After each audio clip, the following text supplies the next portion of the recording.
Hey everyone, welcome back to the Masochist challenge. Shout out to Simo for creating the challenge. Guys, that last episode was crazy.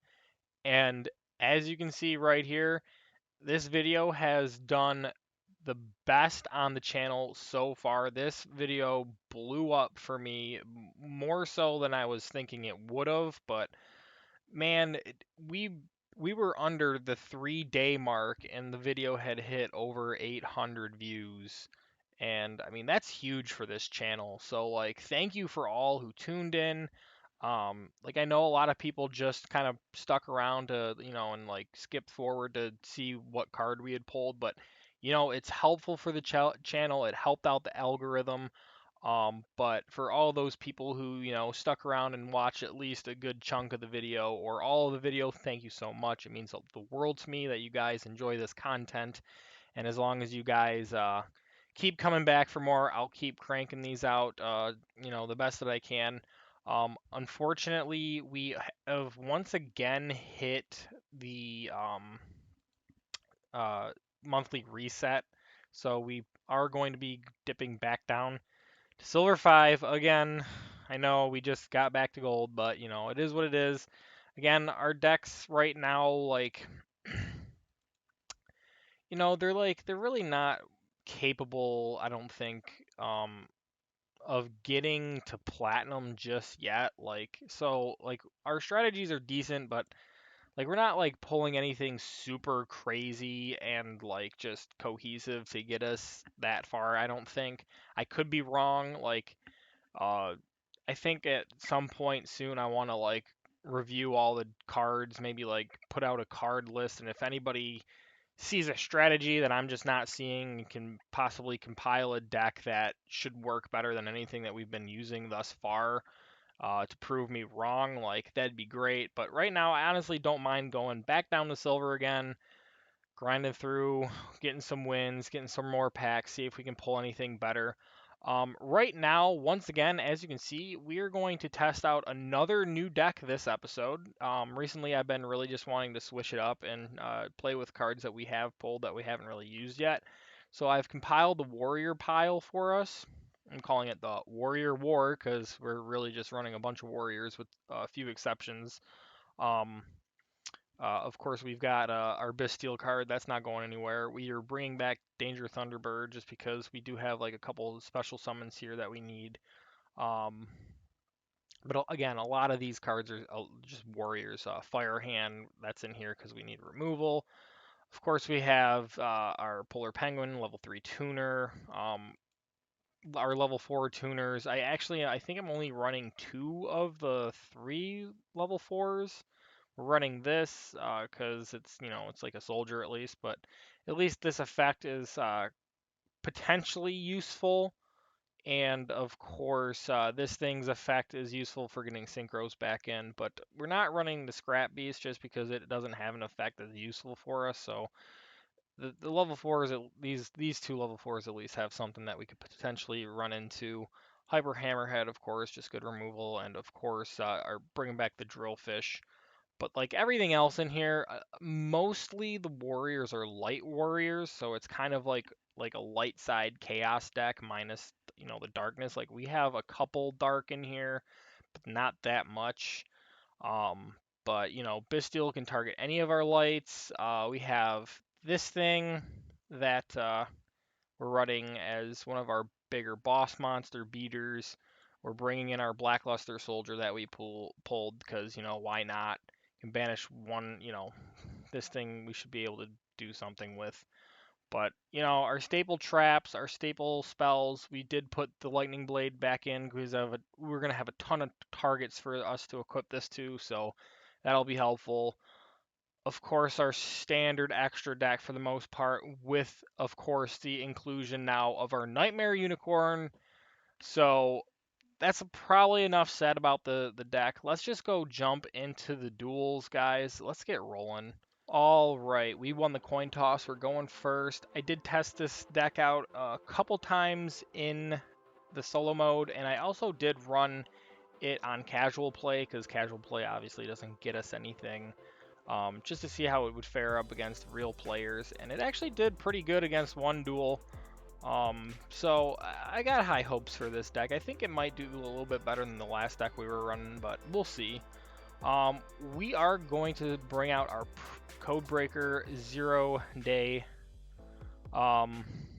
And I think all we're going to really do after that is set Torrential just in case, set Dimension Slice, get that ready for next turn, or actually on their turn we could potentially bring out our Druid Swarm and then banish something of theirs. So, you know, we actually have a pretty decent setup here. We have a target for this. Like, we're doing pretty good.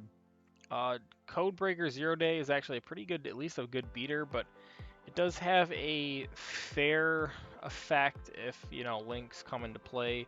I think he is one of the very few dark monsters. He might actually be the only dark warrior that we have in the deck, which is surprising. But again, a lot of our warriors in this deck are light, so, and then earth, of course. But we did the best that we could do. This is very unfortunate that he's got a lightning storm. That is very, very not good for us, because we really, like, if anything, we really needed a Dimension Slice, but it doesn't look like he's coming back too hard, because I feel like if he had an actual good play, he would have already jumped into it, but he's kind of stalling. He's kind of trying to figure out what he's doing, so that's a good sign for us. But yeah, I think depending on our next poll, I mean, I think we should still be good. I mean, this isn't looking good. Like, he could be playing like Labyrinth with all that back row set, and that's never a good sign. We're getting the Fire Hand, and I think we're just gonna punch his face. I think that's the best thing that we can do at this point.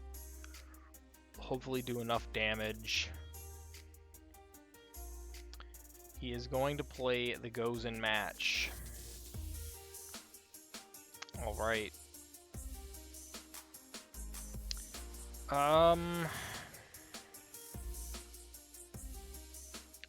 We're gonna keep this because obviously that does the most damage. So it's unfortunate that he goes and matched us, but it is what it is. Not much we can do there, so we'll do that and we'll just pass. That was very, very unfortunate. We probably, if we would have known that he had that, of course we would have set the Fire Hand, so that way he would still have to pop it. We could use his effect, but, you know, we got to take what we can take. It doesn't look like he's got the most crazy setup right now. He's probably just hoping that he draws something off of his top deck to get started, because I don't think he's going to stop us all that much. This is okay. What is this? What is he doing here? What is this? Trap Trick. Okay, so he's playing Trap Tricks. Alright, that's definitely not good for us, that's for sure. Oh, Dinomorphia. Okay, never mind. He's playing Dinomorphias. I guess, you know, Trap Trick is just like kind of like a standard vanilla card, so I guess that, you know, it doesn't matter. We're just gonna set this because, again, we're kind of like a light side chaos deck for the most part, so if he does get this into our graveyard, it does kind of fuel our fire for having lights in the graveyard. What is this doing? Okay, he's doing the Frenzy.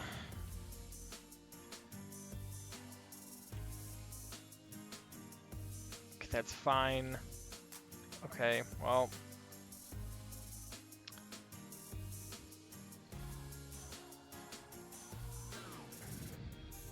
bringing out the Rex term.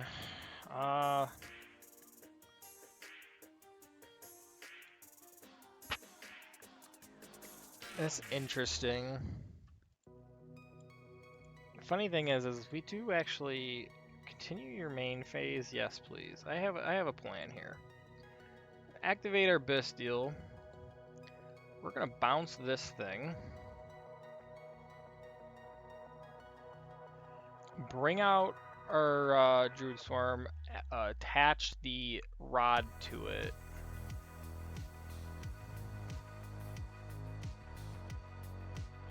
Currently controls becomes equal to your life points.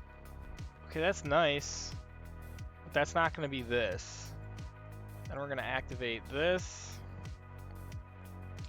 Funny enough, we could have attached it. Yeah, no, we'll be fine.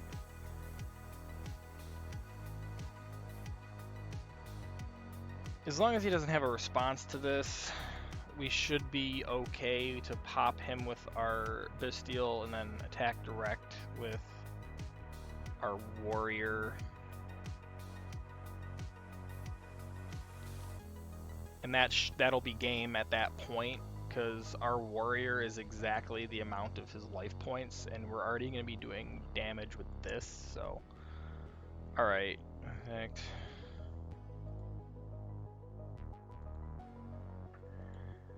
What was that? Okay.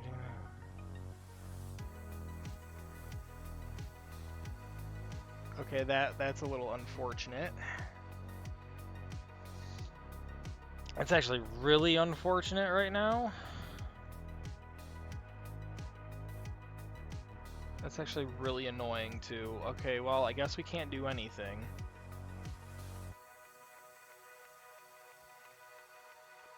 That would have been a good play if he didn't. Of course, they always just have to have the oddest out just ready to go. I know this is like a really good card in Dino decks, like, you know, every now and then, but okay, that's an interesting. It's an interesting target for him to attack into, for sure. Alright, hopefully we get something good off of our top deck here. Battling Boxer Shadow isn't going to help us right now because we're still under the effect, unfortunately, of the Gozen match. I don't know if we're going to have a great out for Gozen match, so we're kind of locked into Darks right now. But, again, he targeted the wrong thing last turn on the attack. Unless he's got a back row, which wouldn't surprise me.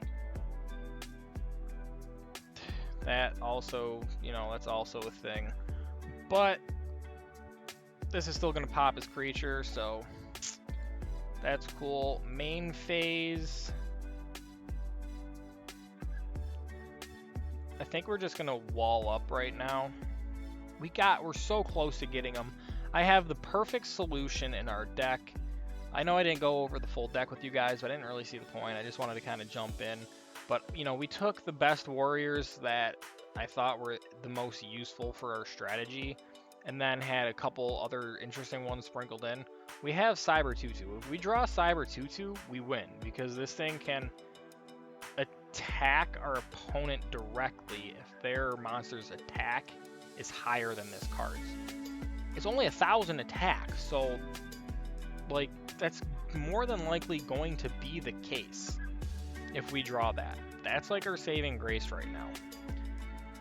So hopefully we can pull something off here, or if he gets his life points even lower to where like Drillfish is enough to do it, which wouldn't surprise me, seeing how Dynamorphia really likes to cut your life points in half like crazy. So, but here we go. They're gonna go for a level 7 synchro, it looks like. Potentially, I don't really know if these things use synchros, because it is a Dynamorphia deck. I know that the normal Dynamorphia fusion card, the name that it escapes me, it's like Kit something, or what, I forget what it is, but he doesn't even want to risk the attack. Actually, we have game on board, in all honesty. Actually, we have an interesting way to win right now. Yes, we're going to Tribute. We're going to set our monster right here.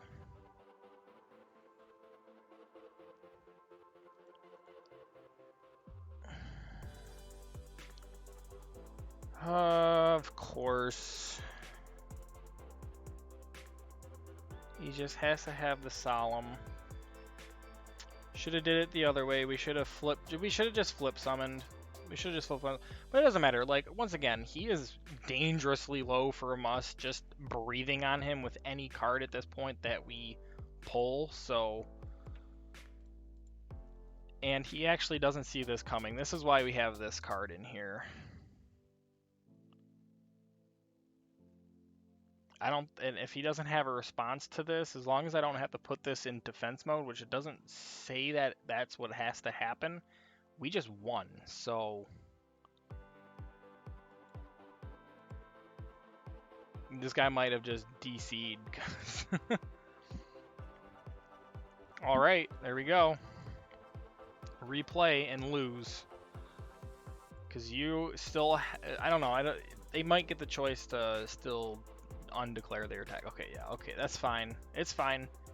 Because we weren't technically in the damage step or, you know, whatever, so he wasn't completely locked in there. Still got the choice. But we still, I think, technically win this because we just hit him.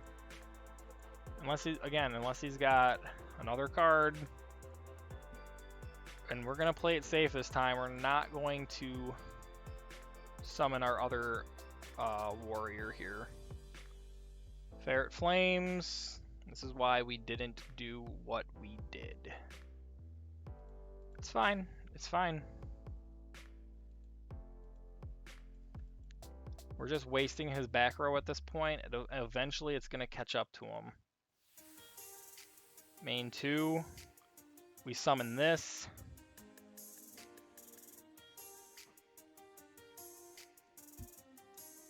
We just pass turn. Like, what's he gonna do? I mean, obviously at this point, if he doesn't have anything other than to switch into defense, that's what he's gonna have to do. But I have a solution to that. As long as we draw another light level 4 monster, we go into Black Ship, we flip a card off of his field and burn him for 1,000 for game. So we do have the solution.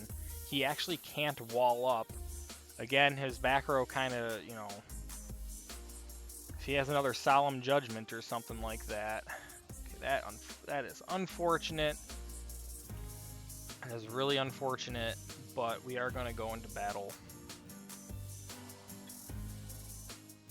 We are going to clear this.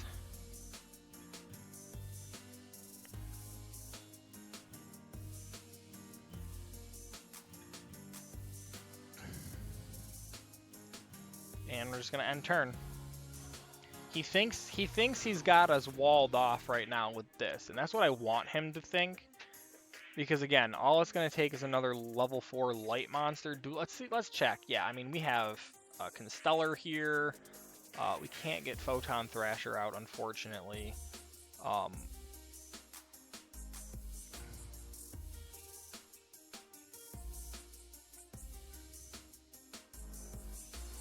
Yeah, I mean, he did shuffle this back into our graveyard, so we can technically pull this. Like, we have our outs. This is a light. This is a light. Like, we'll be fine. Yep, there it is. That's gonna be the game, guys. As long as he doesn't, again, like, negate this summon or anything, we will be perfectly fine here. Summon this over here. Does he have any response? He probably won't care because he's like, whatever, I got defense on my side. Hello?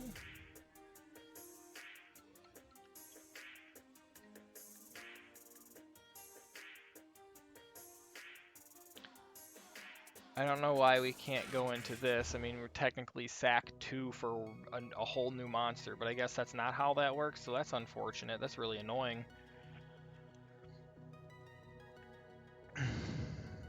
We'll figure something else out. Again, like Cyber 2/2 at this point. I mean, we can't really do anything with that because the Gozen match, but even now the Drillfish wins us the game. So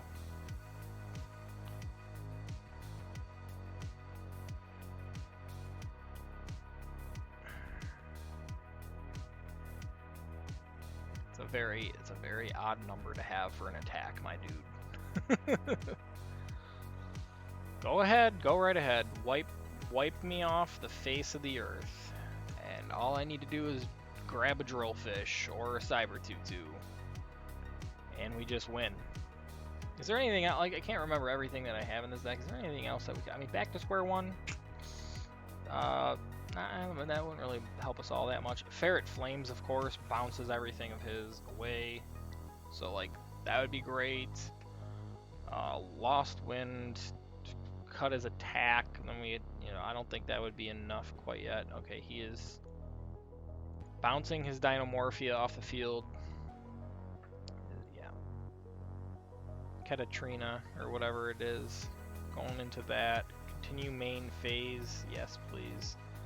Okay, yeah, no, there is nothing that we can do there. It's unfortunate, but again, all we have to do is draw one of our direct attackers, Ferret Flames, Dogmatic of Punishment would even be a good one.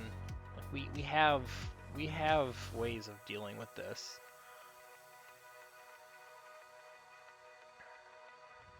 Hyper Hammerhead.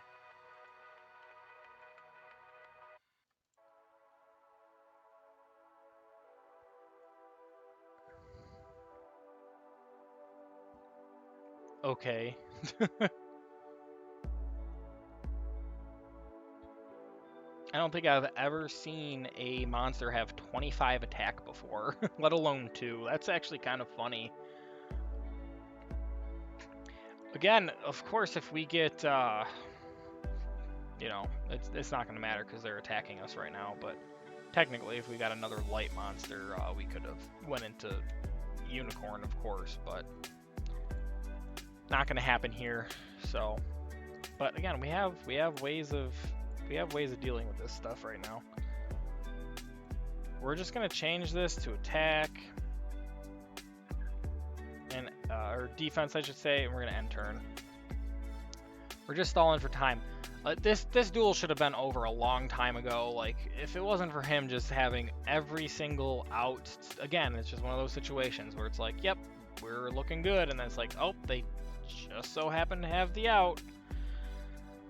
Unfortunate. Kind of annoying that it just keeps happening to us on these very winnable games, but, you know, it is what it is. I think we would have been dead a long time ago if we were still using that other deck. Like, again, we just need more Fiends that have actual good effects for that deck to kind of placate it a little bit better. But, you know, I think Warriors are just, in general, just easier to play with, and that's going to be the game right there. As long as he doesn't have... As long as he doesn't have another trap that bounces us right now.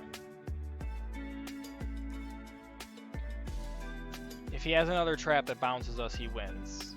I mean, we can technically special summon the foe. See, every single time, man.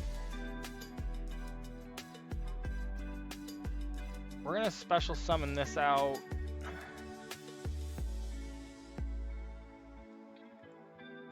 Like, I don't understand these guys' luck. Like, seriously, he's still got, I mean, he's still got 19 in his extra, in his main deck here. Like, what is this dude's luck? The thing is, though, is he can just switch this to attack now and go for game, which is really annoying. But, like, seriously, the Gozen match, like, just everything, man. Like, what are we supposed to do? Like, they just always have all of the staples ready to go. I don't understand it. It does not make a single cent in my brain. Like, it just, yep, we should have kept this in attack mode because he wouldn't have been able to game us. But that's it. That's the game. A completely winnable game, and we should have won, but they just always have every single answer as soon as we're ready to go in and do something. It's like we stalled out just long enough for them to get exactly what they need for our go around number, whatever it is. Just, oh, we're finally ready. Oh, but we took too long to get ready, and now they're ready to respond. It's just every single time, man. All right, I'll see you guys in the next duel. All right, we won the coin toss. We're going first. Opening hand, not looking too bad. Look, Cyber 2/2 is in our hand right now. This guy might be playing Avermax. Let's set Torrential. We're going to bring out our Blade Bouncer and pass turn. Pot of Avarice, good card to have in our hand right now. Possibly burn through, you know, our creatures or monsters. Depending on what he's doing, we could possibly burn through a lot of these real fast. He's playing Scareclaw. There's not a chance that we can beat Scareclaw. Everything of ours is just going to go to defense. I mean, then again, we do have Torrential, so we just wait until we need to clear the field, I guess. Sure.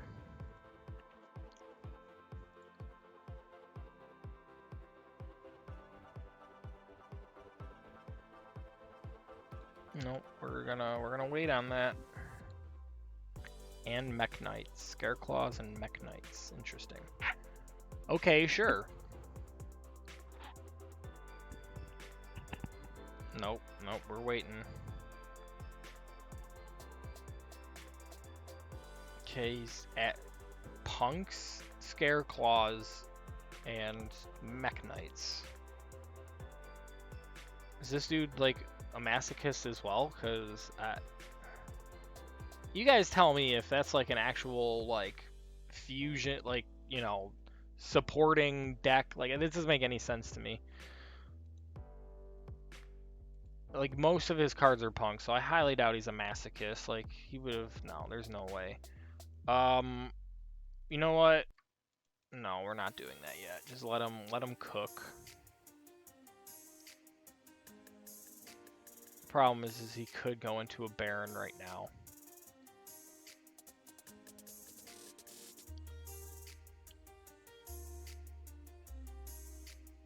Should have used it. Should have used it. All right, we're just gonna pack this one up. I don't feel like trying to figure this one out. We're not beating. We really can't even beat like pure punks. I don't think. Let alone now being negative behind everything he's doing. So I'll see you in the next duel. All right, we once again won the coin toss, and we are going first. Our opening hand not looking too bad at all. Dimension Slice, our Bottomless Trap Hole, and our Fire Hand, all fire cards, because we have a bunch of ways of getting rid of our opponent. We just need to be able to special summon in order to use the Dimension Slice, but at least we have like 2 other removals right now on his turn, depending on what he does. I mean, this is destroyed by your opponent's card and sent to the grave. It doesn't have to be anything fancy. We just need him to have a card on the field for us to pop. What is he playing? Purely. We are not going to be able to beat Purely. This is a really, really good deck. It's funny, we get rid of one of these guys, and he just keeps going. We're done. We're done dealing with this. I'm not wasting our time. All right, we lost the coin toss, but they chose for us to go first, so that's interesting. We're gonna put our Constellar. We're just gonna put it there. Perfectly fine with us. We're gonna set Torrential, of course, and set the Ferret Flames, because you never know. They could try. They might have an OTK deck. Normally, like, sometimes it might be better to keep Ferret Flames in our hand for a turn or two, depending, but you never know. They could be playing an OTK deck, and that might just save us. So, okay, he's playing plants. What kind of plants? Like, is he playing Aroma? Is he playing... I mean, Angel Queen of the Roses. I mean, there's a card for you. No, that's fine. We're gonna let him burn some stuff.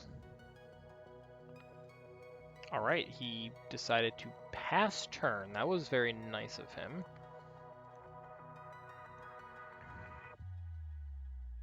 We do have this, funny enough, in here, but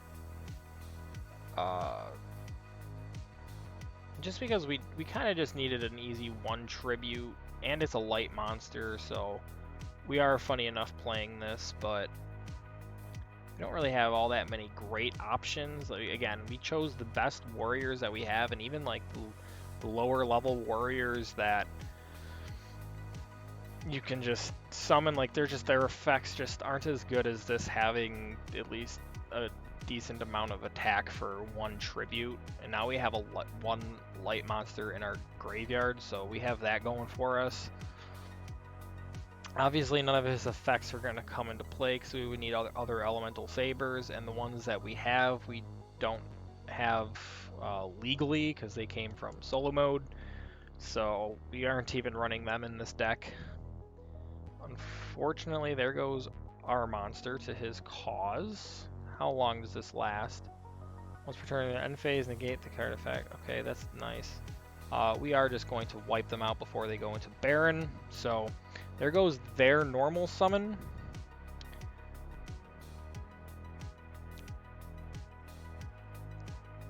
Okay, great. Cool.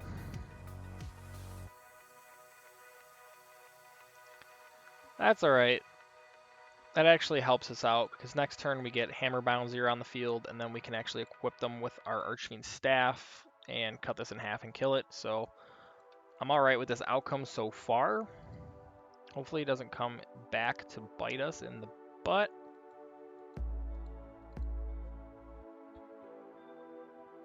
Oh, we need... It's funny how they consider this controlling a card. It's not like an activated effect, but that is the game for you. Regardless, okay, let me read this real quick. Loses attack equal to half the monster's attack equipped to this card. So half of this would be like, what is that? 850 minus 850 from that is enough. So we are going to summon this out. Hopefully this isn't anything crazy. Activate the Archfiend's Staff, equipped it to our monster. Again, we hope that he doesn't have a response. We activate this. Yep, alright, going into battle. Let's get him. And let's just hope this isn't like a Mirror Force or Kunai with chain. Like, again, man, why do they always have, like, and this isn't, like, why... Like, why is this in anybody's deck? You know what I mean? Like, why is it in anyone's deck? It doesn't make any sense to me whatsoever. Like, it just baffles me. It just baffles my mind that this dude just happens to have every guy that we come across. Right when we're finally like, okay, we have our answer. Bam. Nope. Can't do anything. It is just frustrating to no end. Plant being like, what is this dude's deck? Like, what is it? Why are we fighting this? Ferret Flames, no. We're gonna save that for one more turn. Perfectly fine with us. Actually, we could technically use it right now. But you know what? Let's wait until he possibly summons out another card. I think that's actually probably the better way of going about it. And just to play it on the safe side, we're going to set our Fire Hand and pass.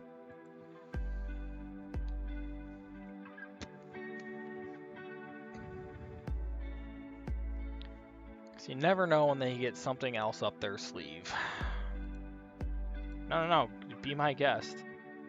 Alright, sweet. It's actually very helpful for us. You know what? No, go for it. Just go for it. Perfect. No, we're gonna activate this.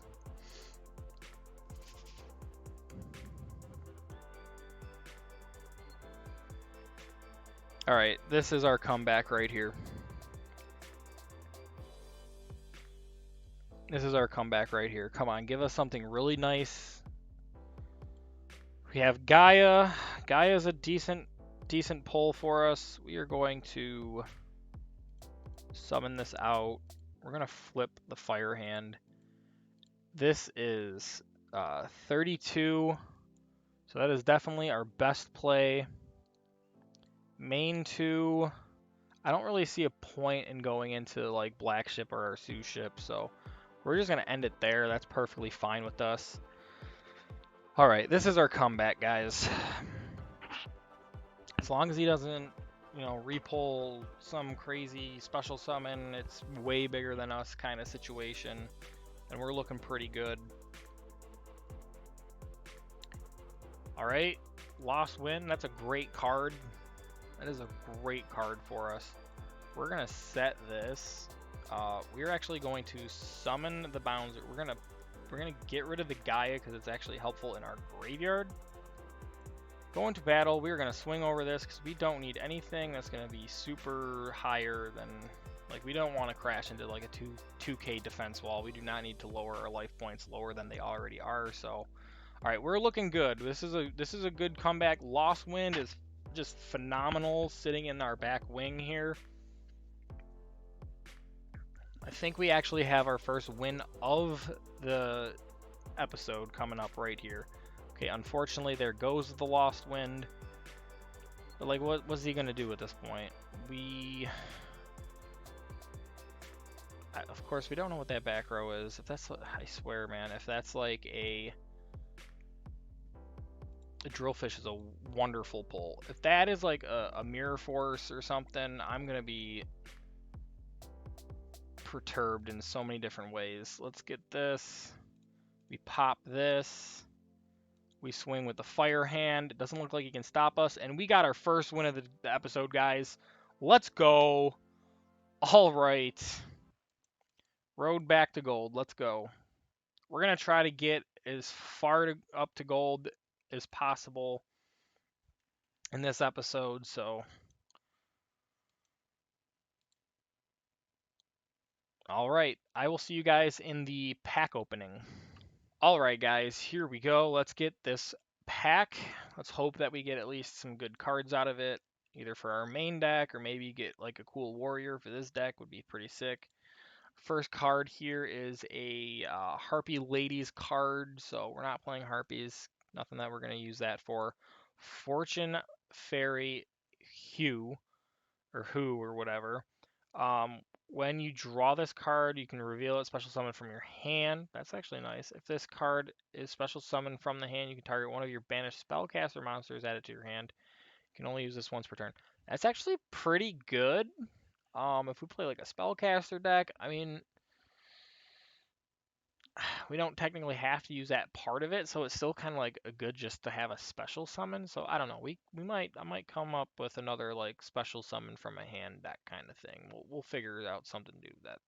This would be a really good way to get to Nightmare Unicorn, that's for sure. All right, Wind Up Warrior. Well, we got a warrior. Are we gonna use it? 1800 defense.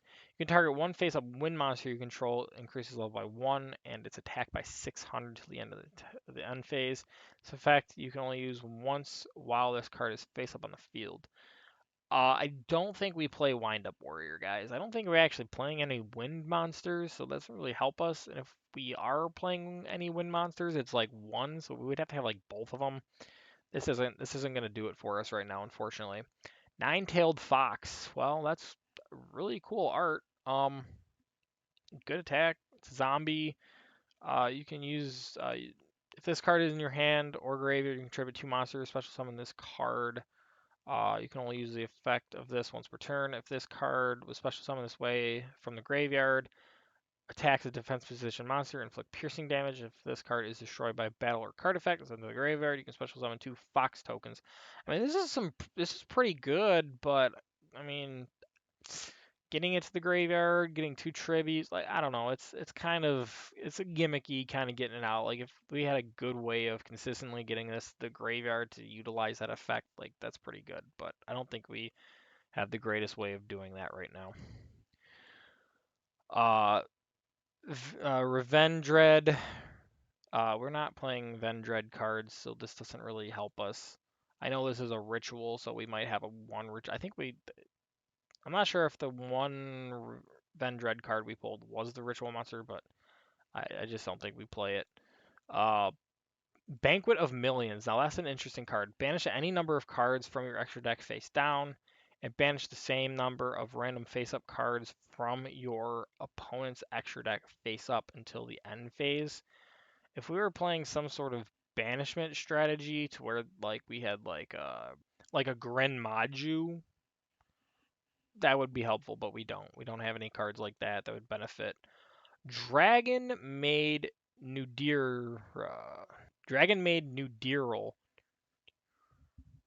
Uh cannot be destroyed by card effects while you control a fusion monster. Well, that's not going to help us right now because we have no fusion monsters that we can play. You can only use the effect of the one of the following effects each turn. Discard this card, then target one monster in either graveyard, shuffle it to the deck. At the end of the battle phase, you can return this card to your hand. If you do, special summon one level 2 Dragon Maid monster from your hand. Uh, no, I mean we don't really have a way of doing this. So, and Rebirth of Nithis. It's a ritual summon for Nithis, ritual monster, which I don't think we have. So. All in all, I mean, the best card I think we pulled out of here was the Fortune Fairy for the special summon effect, but none of these cards are really helpful for us. So, uh, let's check to see if we have any legacy tickets. I'm not entirely sure if we do. I did not notice that. I am clicking the wrong arrow. We have 6 legacy tickets, so let's pull those and hope that we actually get something good out of here. These legacy tickets actually do give us some decent one-offs every now and then, so pulling 6 packs might give us something. Dark Rabbit, not playing that. There's a Pegasus special for you. Fiend's Hand, a very old card for like the OCG and some of the video games. Uh, I I mean, level 2 zombie. It's nothing. We can't do anything with either of those 2 cards. Next pack here, let's see what we get. We get the Mystical Capture Chain, again, vanilla old school card. We get a second one of these. We are probably going to put that into our deck. That's actually really good for us. All right, third pack here. Two-Headed King Rex. That's a really good dinosaur card. If we playing a dinosaur deck, we probably put this in as like a 1600 beater, but it's definitely past that point where that's actually useful for us and anything else. Wow, a Link streamer. I mean, we actually have, you know, it's technically not a new card because we got it from our deck that we got at the beginning of this account, but we can't utilize those until now, and we actually get a shiny version of it, a gloss version. When a Cyberse monster is normal or special summoned to the field while this monster is on the field, except during the damage step, you special 1 data token. You can only use the effect of this once per turn. That's actually really cool. So the only problem is we need other Cyberse monsters to normal or special summon to the field while that. But other than that, level 4 light monster, 1600 with 1800 defense. That's not bad. Let's get the next pack here. We got the nice gold shiny border, which doesn't always mean anything. It's like it very rarely actually means that we actually get what it normally indicates. Elephant Statue of Disaster. Uh, level 3 Rock. If this card is sent from your hand to the graveyard by the opponent's card effect, inflict 2,000 damage to your opponent. It's actually not bad. I just don't see our opponent really messing with our hand all that often. So, but I mean, if we build a rock deck that once again focuses around Catapult Zone, we might put this in there just because the effect could be useful over other rock monsters that effects aren't useful. So, and Candle of Fate, again, OCG and in a lot of the video games, the early video games that were produced, we're not playing that. Let's go with the 5th pack here, Graceful Revival. Activate this card by targeting one level 2 or lower monster in your graveyard, special summon it. That target, in attack position. When this card leaves the field, destroy that monster.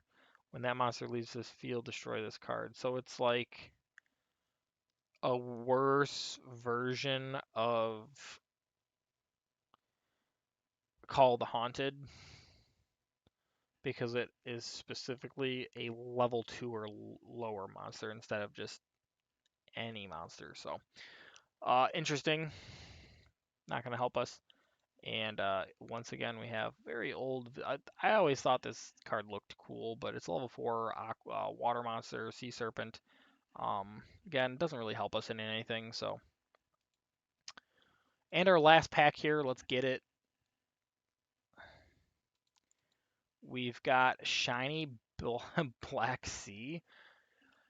I've never seen this card. It's kind of, it's a sea monster like Max Sea, but not as good. During either player's turn, when exactly one synchro monster is special summoned to your opponent's side of the field, you can banish this card from your graveyard to target that face-up synchro. Destroy that target. It's actually not bad. It's actually not bad at all. It's actually really interesting. Probably put that in our insect deck at least. So, and lastly, we have the Starlight Starbright. This card is not going in our deck tonight. It's not going to happen. All right. Biggest takeaway is actually just getting a second copy of this. So at least for right now. So maybe we do something with the sea, and maybe if we again do some rock stuff, that's actually nice. But everything else not really useful. I'm gonna go adjust our deck, and now then I'll see you guys in the next duel. All right, I took out the Battling Boxer because its effect doesn't help us in the slightest, and it's just an 1800 beater. Um, this effect came in handy last duel, and having two of these cards, I mean, again, it's a light monster. Battling Boxer was a fire monster, does nothing for us in the deck. I was looking at like Blade Bouncer here. This thing's effect actually could come into play, and it's an 1800, so we kept that. So we want more light warriors than anything else in this deck, so taking out an 1800 beater for 100 less normal like attack is, it's perfectly fine. So let's go get into that duel. All right, the opponent won the coin toss. They're going first. 15 to the extra deck, 40 main card deck for them. Our opening hand could be better. It could be worse. What does he got going on over here? Some sort of zombie deck going on here. Okay, yeah, sure. He's playing the Makashi. My Akashi cards. Yeah, okay, sure. It's going into. Sure. He's gonna bring out that. Looks like he's gonna just do some synchro climbing here. Yep, of course. It's a cool looking card in all honesty. I can dig that. Like a samurai spider. Kind of cool. He's just going. He's just gonna keep bringing this back out. He's just gonna link climb. He's gonna go into a level 7 now. No big deal. Sure. Gonna reactivate that.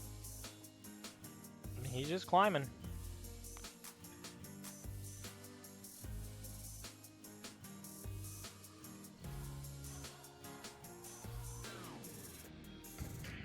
And he's bringing out, of course, Yugioh. Still gonna activate that, bring that out. It's to be expected. So our best, okay, he's actually going further. He's going past Yugioh into the. I'm kind of surprised he's playing this. Interesting. He's still going actually. Okay. Okay, yeah, he's going. Okay, I see what he's doing. I get it. I don't think we actually have a way to beat this.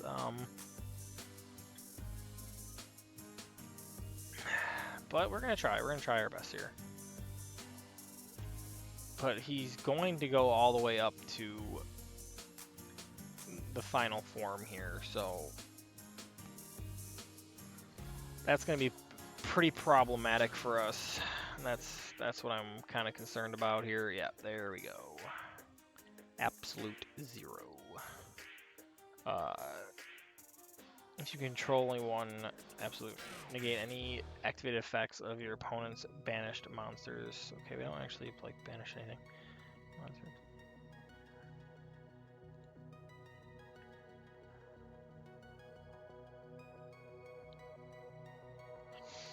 Okay. So here's something funny that we could do here.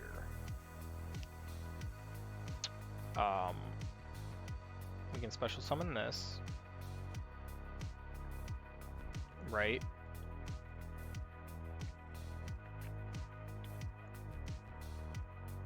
It's actually, we're fine. We're absolutely fine here.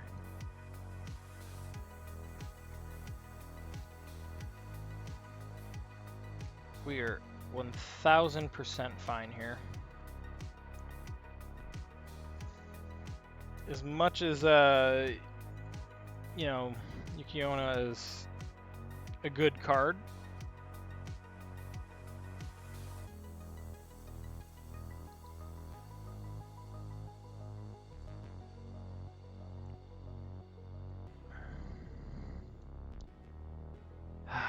except this is problematic. Yep, yep, yep.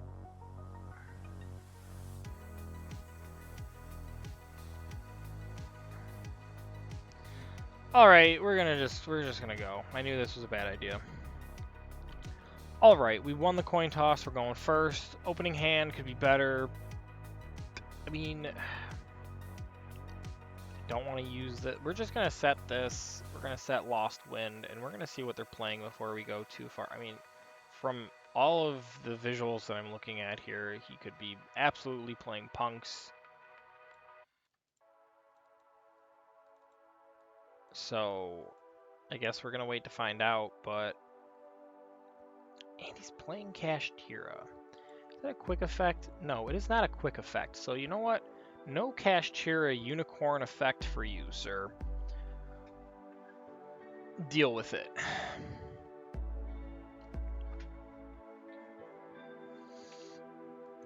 Alright, he can pay his 3,000. He's going to bring out the Ascended of Thunder. Interesting.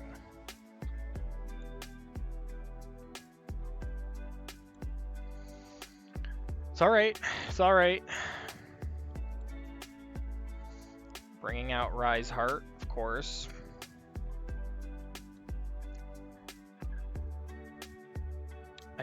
We probably definitely are not going to win this again because it's Kashtira cards, and we just really can't deal with that. Why not? Yep, there goes that.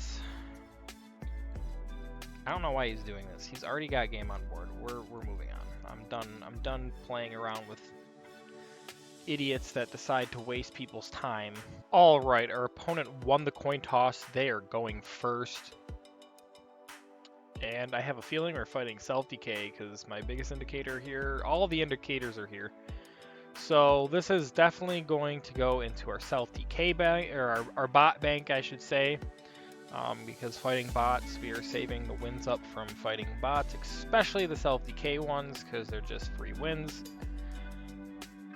But of course, we gotta, you know, let him go through all his phases here. It's just, these are just always slow matches, so yeah, let's just watch him. Let's just watch him play here. I mean, there's not much we really need to say about these matches. Could probably just cut to the end, watching him blow up, but I might do that. I might stick it out and see how we can play against him, because we are still testing our warrior deck here. All right, cool. Alright, he's set down his Malevolent Mech. So, of course, that's going to deal him some more damage. We're all completely fine with that. Torrential Tribute. Alright, cool.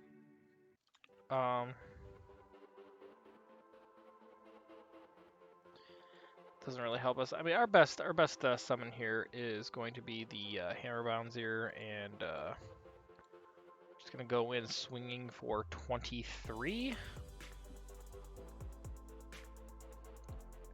Main 2. We'll set the punishment, and we'll set the torrential tribute, and we should technically win on his turn in some fashion, I would assume.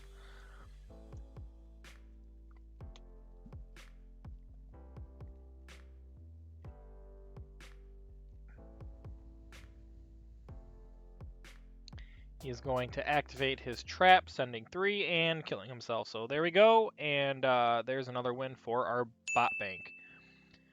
Alright, let's move on to the next duel. And of course, we're ranking up to Silver 4, so our hand is looking actually pretty decent. We're gonna set trap hole, and I think we're gonna set our warrior because we want to get him into the graveyard as well as soon as possible because his effect is fairly good for us later on. So the sooner we get him in the graveyard, the better. Obviously, going to save Cyber 2/2 for the very end if need be. If we can have to pull off its effect for our win, then so be it. It'll be really funny if that's what it comes down to. Polar Penguin, it's our level 3 tuner, so we're trying to save that just in case we can actually go into a Synchro Summon later. Otherwise, its effect is still good. Okay, we're up against Harpy Ladies. Alright. This might be a bit of a trick for us to bypass, but it's not the worst thing in the world for us to go up against, I don't think. As soon as they bring out something like insanely crazy, we can like activate this. So like I'm gonna pass on this. That's not a big deal. None of their monsters can get past our face down right now. This is what we're going to get rid of. So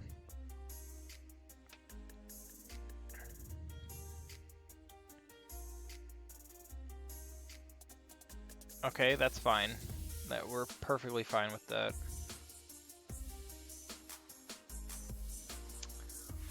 All right. That's actually really good for us because they already used their normal summon.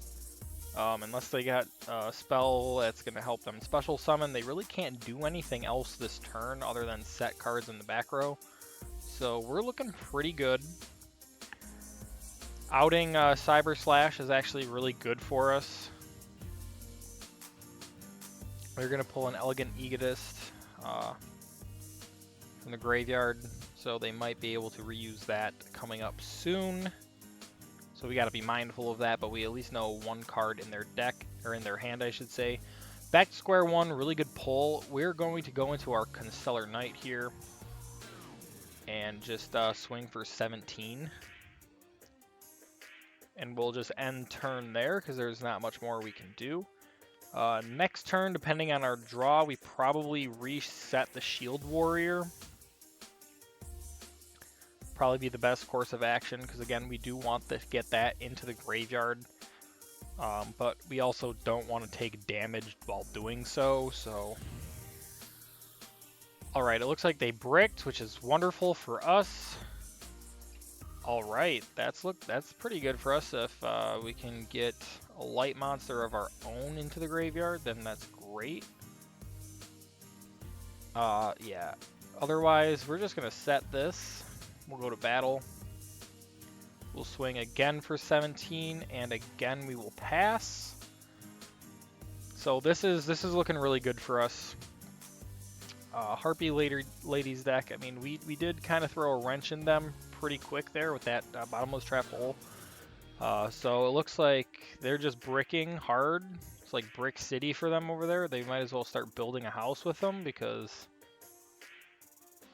that's kind of what the Harpy's Lady deck does. If you don't pull like anything that's going to help you special summon. Let's see here. What do we want to put on the field? We could tribute the, you know, that's what we're going to do. Let's summon this by tributing that. And then we can go into battle and put them on a 1-turn clock. Go to main 2. What the heck can we actually go into though? No, none of that helps us. So there we go. We put them on a 1-turn clock, and if they brick again, they are more than likely just going to scoop because we did really good. We played that really well. We waited for that Cyber Slash to come out. That's exactly what I was waiting for to happen. That's why I didn't trigger off Bottomless on the Harpy Lady 1 when it came out. That would have been really stupid of us. So.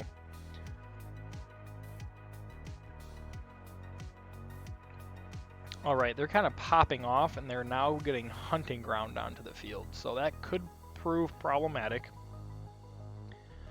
But I'm not worried about it just yet.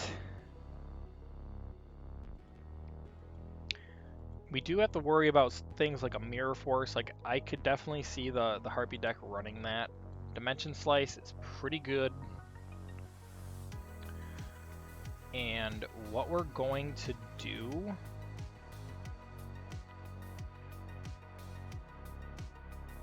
We're going to change this to defense, and we're going to go into battle. I have a great idea.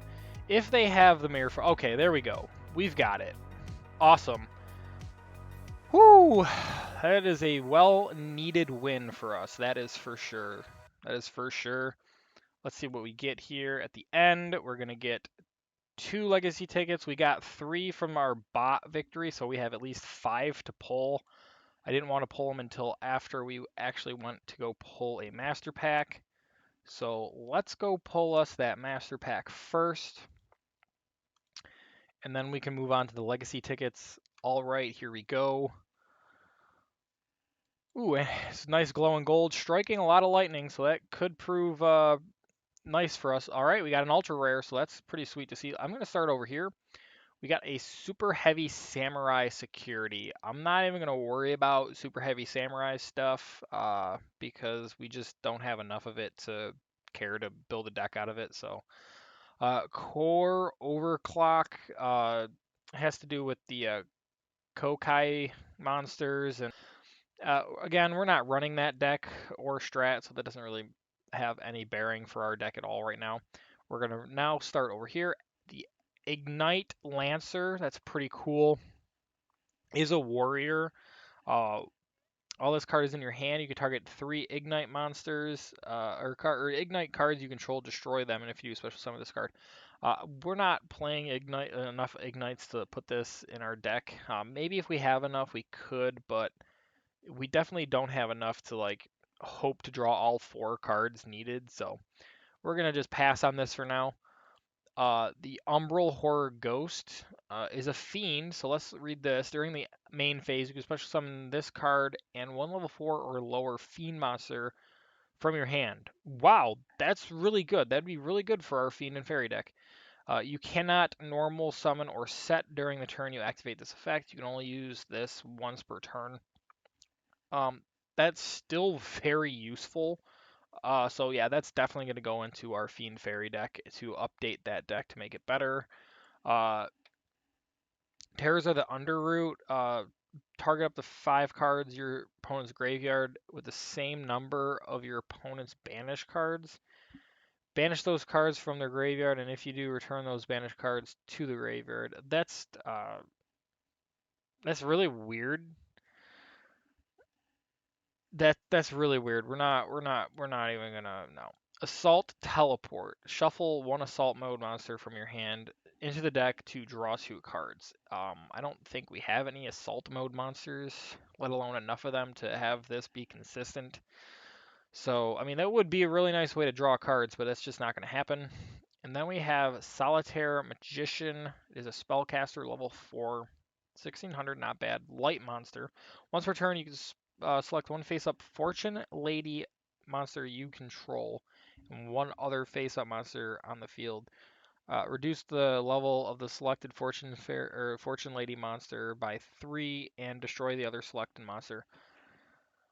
That's very useful. It's an interesting type of removal. I think we might have a Fortune Lady card, but I don't think, again, it's just one of those things where we would have to hope to draw both of these cards. So this could be something in the future if we draw more Fortune Lady stuff, but we'll keep that in the back of our minds.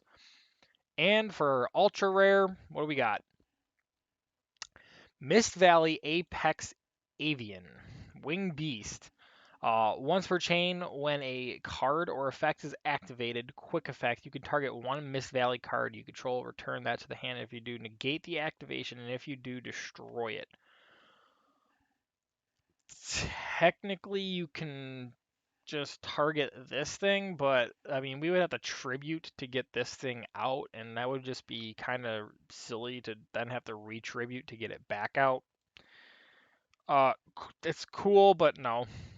So out of all this, the most useful card is going to be our Umbral Horror Ghost for our Fiend Fairy deck. So, and with that, let's go and pull our Legacy tickets.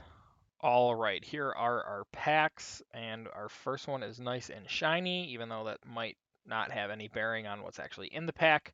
Starting right here, ooh, Celtic Guard of the Noble Arms. That's cannot attack while you have any cards in your hand. Once per turn, you can special summon one Celtic Guard monster from your hand. When this attacking card inflicts battle damage to your opponent, you can draw cards equal to the number of Celtic Guard monsters you control. I mean, this would be really cool in our warrior deck that we're running right now. But the caveat is, I mean, it could at least be an offensive wall at the end of the day. So we actually probably will run this just based off of that. It'll deter our opponents from attacking if they're got low level monsters on the field. And half counter. During the damage calculation, if a monster you control is being attacked, target that monster you control. The target gains attack equal to half the original attack of the attacking monster until the end. This is going in our deck. This is a really great way to surprise our enemy and actually get rid of a monster potentially. So yeah, great cards. Pack number 2 here. Let's see what we get. First card, Multiplication of Ants. Not going to play that. Time Escaper. It's a psychic. We're not running a psychic deck, so it doesn't matter. Let's get that third pack opened here. Starting here. Ooh, okay. Chaos King Archfiend. It is going to need one Fiend type tuner, which I don't know if we have any of those, and one or more non-tuner monsters. Pretty good stats, but when this card declares and is a level 7. When this card declares an attack, you can switch the current attack and defense of all face-up monsters your opponent controls. That's very useful. Switching something that has lower defense to be able to swing over, that would be really good. The problem is I don't think we have any Fiend tuner types, but we'll keep this in the back of our minds for the day that we do draw, because that would be very helpful. Next card is a Performer Pal. The Pendulum effect is once per turn, when a Performer Pal monster you control is destroyed by battle, you can target one Performer Pal Odd Eyes card in your Pendulum Zone, special summon it. I mean, that's pretty helpful. I think we do have a Performer Pal or Odd Eyes card, whatever. But I don't think this is going to really be helpful. Once per turn, target one Pendulum against 300 attack for each Performer. No, alright, yeah, that's not that great. It is a low scale. It's a 2, so all right, let's get to that fourth pack here. See what we get. Jack Wyvern. Well, it is a machine, level 4. That's pretty cool for our machine deck, or your machine cards. You can banish this card and one face-up machine monster you control, then target one dark monster in your graveyard, special summon it. You can target, or you can only use the effect of this once per turn. That's actually really good. It's actually really, really good. And Dark World Grimoire, we already have a copy of, and we're not playing it. So let's move on. And our final pack here, let's see what we get. Wow. Treaty, what is this? Treaty on Uniform, no, I'm not even going to say that. If you control 2 or more face-up monsters with the same name except tokens, apply the effect depending on how many. Exactly 2, destroy one spell trap card your opponent controls. Exactly 3, destroy all spell and trap cards your opponent controls. Pretty cool. I don't really think we have 3 copies of any specific one monster to make that usable, so. Poison Chain. During the end phase of your turn, if you did not attack, you can make your opponent send cards equal to the number of face-up Iron Chain monsters you control from the top of their deck to the graveyard.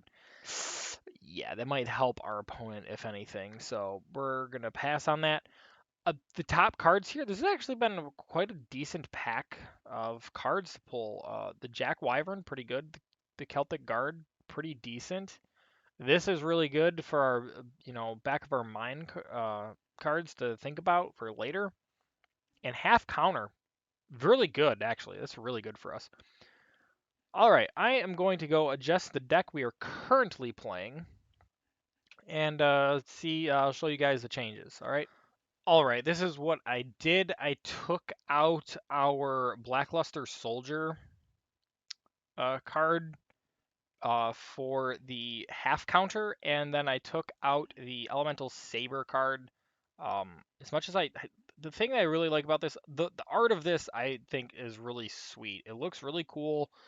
It's just not a good card, so um, we can't use its effect to tribute to get any of these effects. Like maybe someday if we do pull some stuff, maybe we could add this back into the deck, but unfortunately, the two other cards of the Elemental Sabers that we have are illegal copies, so we can't use those. Um, I guess the caveat to that would be, and it would have to be up to you guys. Uh, how do you obtain this card? Can you obtain this anywhere else? Yeah, you can get this from the Legacy pack. You can get it from solo mode, which is where we got it originally. But all the copies that we have of this and this came from solo mode. So we can't use them. If we ever pull copies of them out of the legacy tickets, then yes, we can use them. But until that day comes, we can't. So actually, and those would be technically the ideal copies. Like this is an ideal copy. Um, the dark, because they're both light and dark, right? So it's like kind of like a chaos thing going on there. But if the whole thing here is if we tribute one of the lighter darks, your opponent cannot target this card with a card effect. So, like, if we could have this thing gain at least two of the effects here by tributing two elemental sabers of different types, then sure, like, getting some coverage on this cannot be destroyed by battle would be wind earth. Fire water cannot be destroyed by card effects. While, you know, I think I guess the best thing here would be your opponent cannot target with card effects, and maybe I mean it wouldn't matter. Either of these are pretty good. Cannot be destroyed by card effects might be a simpler way because we could, you know, if we gave like lightning blade to it and boosted it over 3,000 attack, then like it would be really hard to out by battle. So but yeah, I don't, it doesn't matter. Anyway, we took this out and we added in the Celtic Guard because at least this is a level 4. We can play it immediately. Um, and at the end of the day, it is a level 4. We can go into some level 4 or rank 4 plays. So, or use a level 4 tuner and go into Red Dragon Archfiend. So, that is the edit to this deck right now. Let's go get into the next duel. All right, we won the coin toss. We're going first. Let's see what our opening hand is looking like. It's not bad. It's not bad at all. Let's get that Deep Dark Trap Hole set. We're probably going to summon out...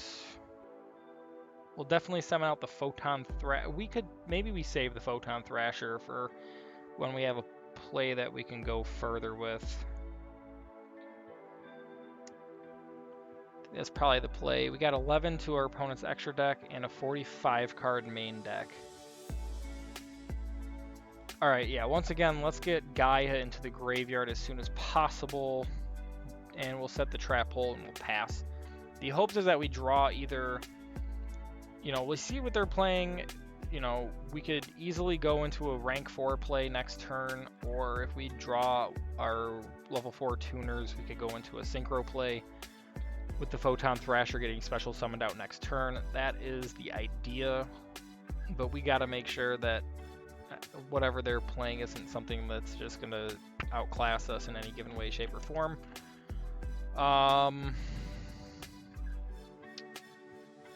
This could be a bot, but we don't know yet.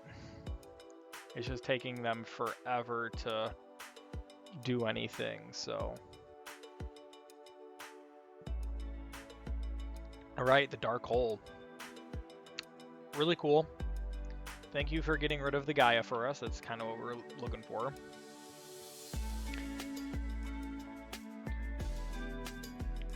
What else has it got? I feel like we're playing a bot. In all honesty, guys, this could be a bot win for our bank. As long as we actually beat this one. Self-decays are always guaranteed, but not every bot is guaranteed. But these bots, the new generation of bots are just like playing a bunch of secret rare, or super rare, whatever you want to call them, and ultra rare cards in their deck, and it's just a jumble of secret rare and ultra rares that are not cohesive with each other, so technically is a pretty easy win in that regard. Okay, or the Reactor Slime. I don't think bots play Egyptian God cards, so we'll see. Okay, so he's gonna summon that out. Although bots are typically putting themselves in danger of getting attacked, so do they actually have to come out in attack mode? Special Zone 2.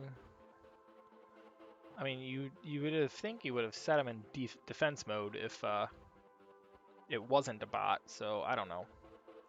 They're going into battle. It's fine. I mean, that's why he's trying to get in some damage. I get it. That's fine. Fair play. I get it. All right. Let's see. How does this work? During battle, quick effect. You contribute this. Okay. Yeah. All right. So I have an idea. I have the play that we're going to do now. We're going to bring out Black Ship on our turn, activate Black Ship's effect to pop this thing, and then that way it can't trigger off its during the battle phase effect. And that should set us up fairly well. I feel like we definitely have to be playing a bot. They're taking forever to actually attack us and get through their phases here. And this name up here this guy has definitely screams I'm a bot to me. So finally got a third attack in after about a 30-second delay from the Reactor Slime attacking, so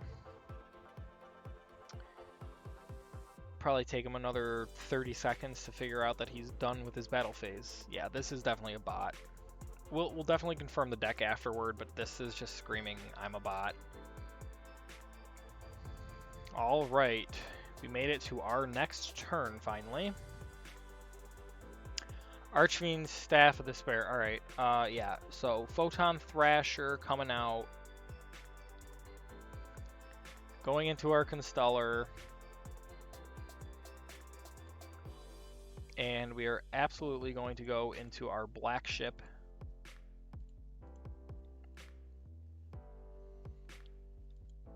We will activate Black Ship's effect, and we will send the Photon Thrasher to pop this thing here. Or send it. It technically sends it, so that's even better. And then we just end turn. Fairly good play. 1,000 damage to them is nothing to scoff at, considering just entering the battle phase. We wouldn't have even had to have attacked. We could have attacked one of the tokens and he could have used that effect. So it was definitely the right play for us to get it off the field, because we definitely don't want to deal with a Metal Reflect Slime. I mean, technically we can out a Metal Reflect Slime with a Black Ship effect, but I'm really hoping that if it is technically a bot, and that's what I'm really assuming it is, it's not going to activate a Metal Reflect Slime and then go into Egyptian God Slime, because that would not be good for us.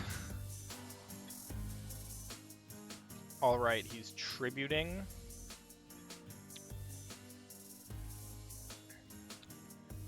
Neo-Parshath. Another thing that kind of came into my mind is we could be playing a Masochist, but I mean, again, these new bot decks are almost built to look like Masochist decks.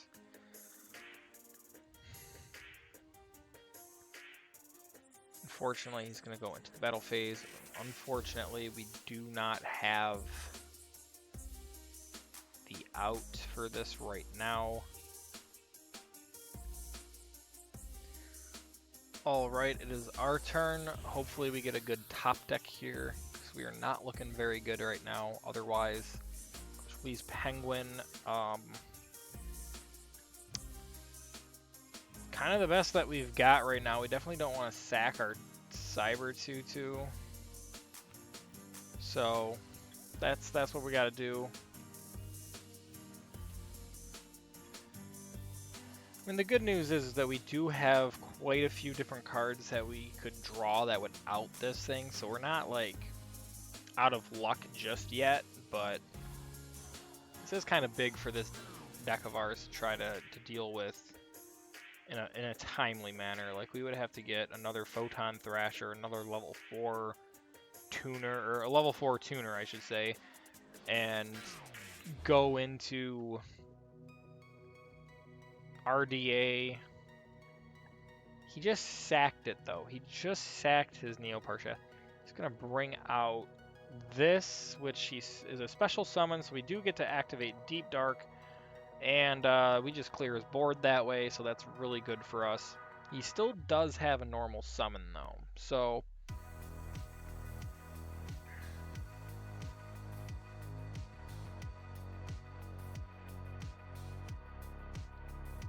I don't know if I mean, if this is a bot, and I still believe it is, like, oddly enough, he has been playing a lot of just rare and normal cards so far, with the exception of Dark Hole. This is rare, this is rare, this is normal, so maybe the bot hasn't won enough to pull enough super rares. I don't know. I don't know really how these new strands of bots really work as far as the coding for how they accumulate cards, but back to square one is pretty good. We'll take that. In all honesty, I think we are just going to summon the Cyber 2/2. We're going to flip Polar Penguin, and we just go into Virgil, because if Virgil at least dies, we get a draw card. So, good play. It's good to see our OG boss monster from day one out on the field, serving us as good as he usually does.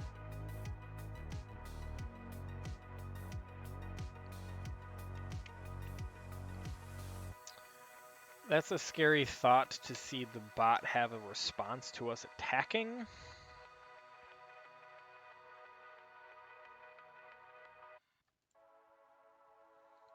Okay. Again, a rare monster. Unfortunate, but nothing that we could really do there. We'll just pass, no big deal. Alright, he is in his main one. Let's see what he does. He's got 3 in his hand. He could do some back row stuff. He could bring out that. That's a card.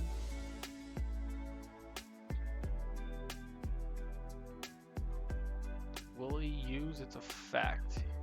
Probably not, because it's a bot. He probably doesn't have another worm or sword soul monster in his hand to reveal. But that is the first ultra rare that we've seen him play, so. Alright, he is going to link away. Let's see what he brings out.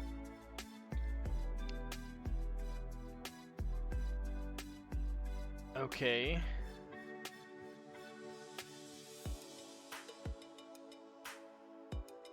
Interesting, sure. Not entirely sure why he did that, unless he actually has a follow-up for this. No, this is definitely a bot. Bots love to crash. They love to just attack and you know, go to battle phase. I mean, they're just going through the phases. Sometimes they crash depending. Like, if it was a self-TK deck, they would crash for sure, but. Alright, I mean, that's a really good card. I wish we had a level 10 to use that with. Unfortunately, we just don't. Let's set it. We'll set him and we'll bait him out. See what we can do here. Let's just attack him with Virgil. Do 12. And we'll end turn. Bots will typically crash into face down monsters just for no reason. So hopefully just normal summon something, doesn't do anything, and attacks us with something that has lower attack, of course, so that we can do damage to him.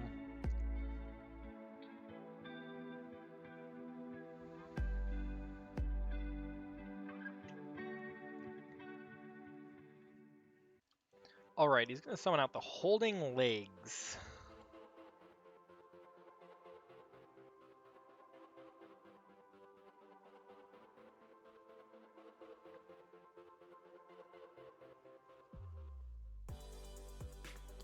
Alright, that's fine with us. Go ahead and attack our face down monster, please. Do some damage to yourself. That would be very helpful. Yep, 1300 coming straight to his face. Yeah, it's a bot. Yeah. Alright, cool.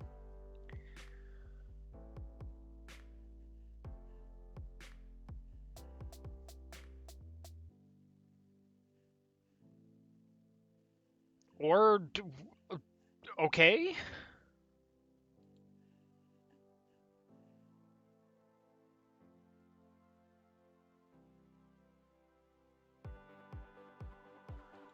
That was very odd, but we'll take it. We'll take it. We're gonna flip this. We're going to summon this.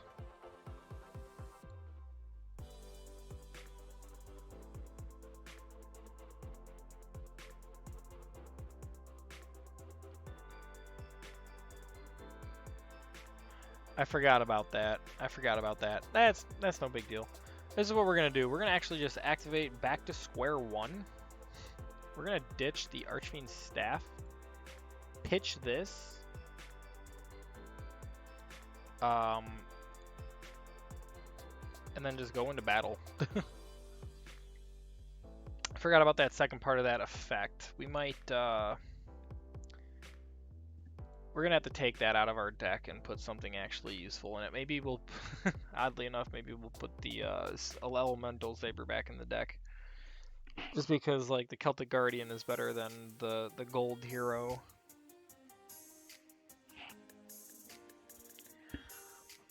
But at least we got him on a 1-turn clock here, and he'll probably kill himself on us, depending. I mean, he definitely has to draw a monster and be able to play a monster in order to do that, but... And with that, we win this match. We will absolutely go verify this this deck to absolutely confirm that it is a bot. Again, just the way that it was playing, it definitely just screams bot in every single fashion to me. So, but hey, we'll take the win. We'll take a Gorgon's Eye, which we would never use, and 1 legacy ticket. So that's nice. Match history, please, and confirm. Let's see what they had. Yeah, I mean this. I mean. Yeah, this is absolutely a bot. Like, Sky Striker's in here, Sword Soul, but there's like no Sword Soul follow-up. Yeah, this is all just one big bot deck to me, so. Alright, we will add that to the bank right here. And we will go and move on to our next duel. Alright, we won the coin toss. We're going first. Let's probably just do... Ooh, I mean, we could set this... Yeah, we're going to set this. And we're going to put Torrential Tribute down, and we'll pass turn. Because we don't mind if we Torrential ourselves right now. Like, obviously, the Fire Hand, we want to be able to save till later. Torrentialing this just puts this where we want it, so that's good. Back to square one. Very good card for us to have in our hand. He's going with Pot of Desire. I have a funny feeling he's playing like a Grin Maju deck.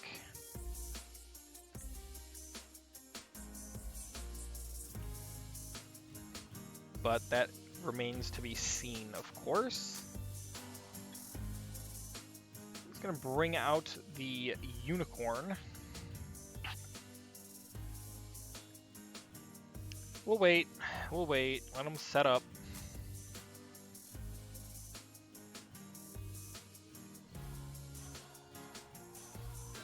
Again, we should just We should just skip this. We've done this so many times. Let's just, I want to see what his end board looks like.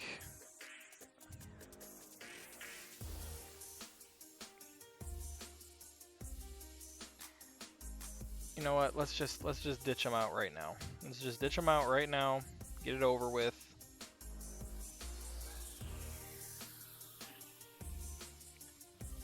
It's gonna pay 3,000. Okay. He's gonna bring out this thing. And he's going to bring out Tier Limits Kashtira.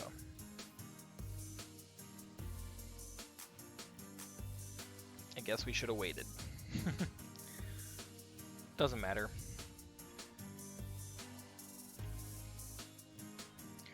All right, it's at this point that we're gonna pass. Let's go get into the next one. All right, we won the coin toss. We're going first.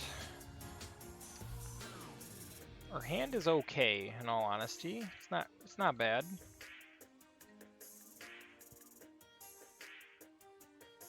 Dimension Shifter. Okay, we're gonna activate our Druid Swarm. We're gonna banish this. We're gonna put that on the field. And then we're gonna save that, of course. We'll put the Dimension Slice down. We'll pass turn here. We actually played that wrong. We should have just set the Dimension Slice and then waited on their turn to activate the Bestial to actually be able to activate the Dimension Slice. That was a misplay, but it doesn't matter. They scooped, so we're gonna go and pull us a nice master pack. We need as many of those as we can possibly get. What are we getting in our rewards here? That is 2 cards. What is this? We're not gonna be using that. And what's this? Downgrade the monster equipped to discard by 2 levels. It's actually kind of interesting, but no. But we do have our legacy tickets, so all right, let's go pull some packs and some tickets, guys. All right, let's pull one of the finest master packs around. That would be wonderful. Getting a good rare pack here. Could use some good. This is an FA card. We're not going to be playing FAs. What is this? This is a warrior. The Phantom Knights. This is a Phantom Knights card. The Phantom Knights monster is special summoned to your field, except during damage step. You can special summon this card from your hand. If only we had other Phantom Knights. Sure. I mean, if we had other Phantom Knights, right? Let's see.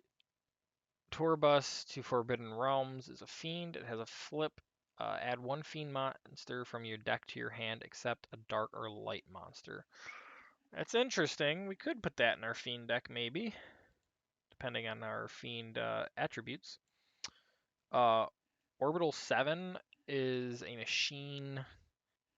This is an interesting effect, but we're not going to play that. Toon Harpy Lady, we're not going to play that. Reed Dice-Sickle, we're not going to be playing dice. We already have a copy of this, and we're not playing it. And, when this card is normal summon, you can special summon 1 level 4 or lower 6 samurai monster from your hand. While you control a 6 samurai monster with a different name, this card gains 1500 attack. It's very, I mean, it's a way to special summon. We do have other 6 samurai stuff. It's just not a whole lot. So the consistency of this wouldn't be that great. So we're going to have to pass on that. Unfortunately, this pack was just a dud. I mean, this is cool if we had other Phantom Knight cards, but, you know, it is what it is. We might be able to do something with this in our Fiend deck, but... Alright, anyway, let's pull us some tickets. We have 2 tickets. One from our bot match and one from the one that we just won. So let's see what we get here. We have a Swordsman of Landstar. We are not playing Swordsman of Landstar. There is no point to that. And Seismic Crasher is a rock monster. Twice per turn, you can send 1 face-up continuous spell or trap card you control to the graveyard and inflict 500 damage to your opponent. Funny enough, we could put this in our burn deck because we do have continuous spells and traps in that, so maybe. We should test that deck out soon, just for the funsies of it. It's been a while. Let's see what we got here. Oh, we're upgrading to gold, but will that actually matter with the pack? Hinotama inflicts 500 damage to your opponent. You know what? This is a hot take. Maybe we just put this in our deck. For the weird off chances that we fight Dinomorphia, and they're just on the brink of death because they killed themselves, and we just win the game because we have Hinotama. And maybe some other specific things, like if we fight someone playing Ra, you never know. This could actually just be the funniest, just throw it in their face and win. I'm highly considering this, guys. I'm highly considering it. I'm so sick and tired of fighting Dinomorphia, them having the outs to all of our monsters. We could bait them with monsters, and then we just throw this at them. I know it's not often that we come across Dinomorphia, but it is a semi-relatively popular deck. I had this card in real life before, I think. It's not very good. It is a level 4 fairy, but it's not really good. So, all right. The biggest takeaway, in all honesty, is Hinotama. I mean, this definitely goes into our burn deck too. So, all right. Um, I'm gonna go see what we can do with our current deck that we're running. I don't think we can do anything. Let's check here. Let's go to the edit here. Again, we need to take out gold. Uh, and put something else in. I mean, we could literally just put the Hinotama in here. It'd be actually kind of funny.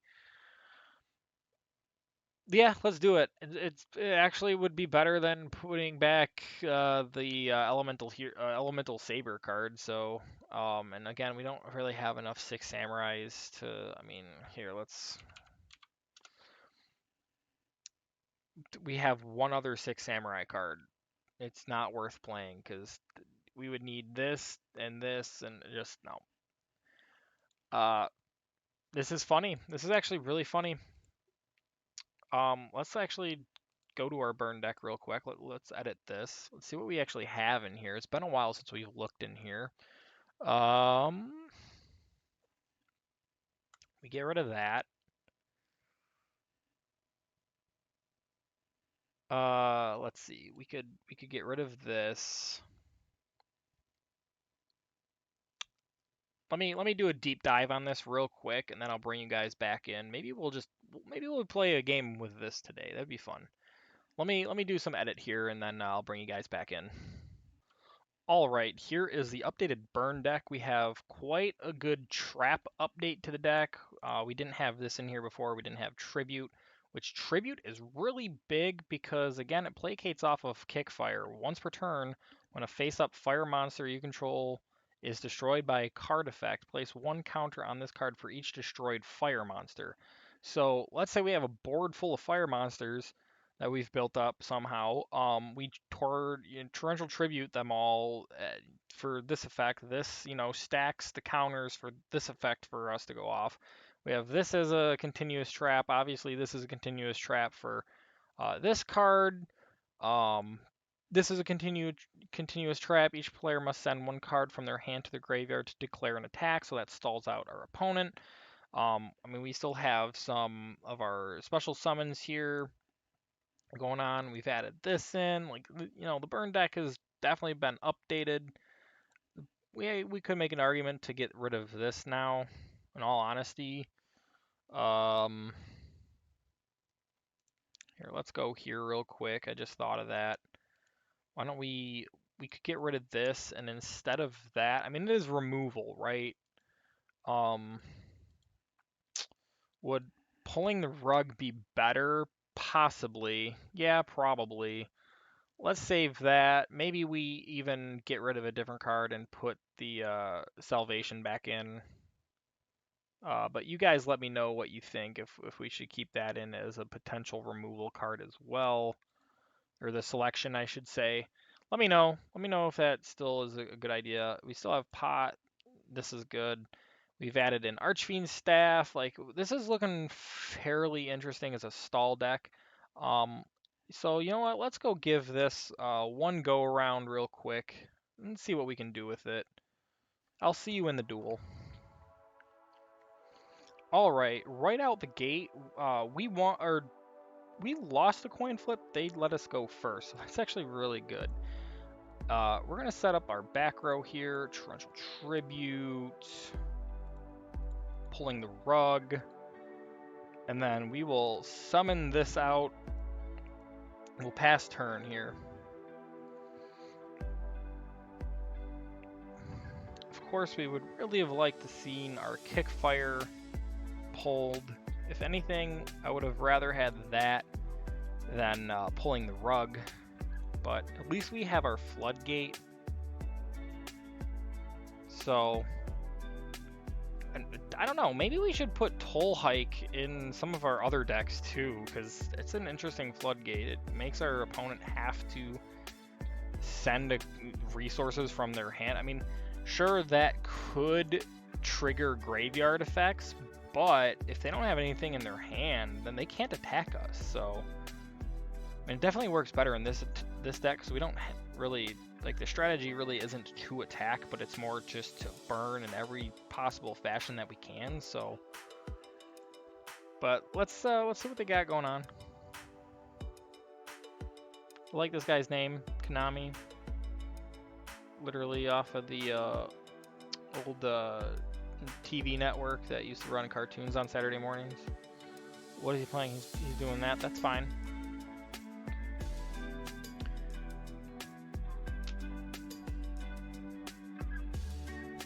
Sky Striker. All right. That's interesting. No,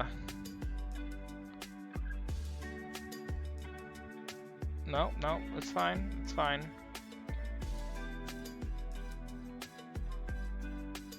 It's gonna link away. Hyeta.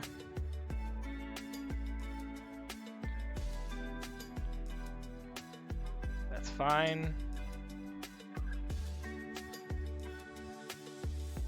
It's gonna go into the battle phase. Apparently we had to activate, yeah, there we go. Let's activate that now.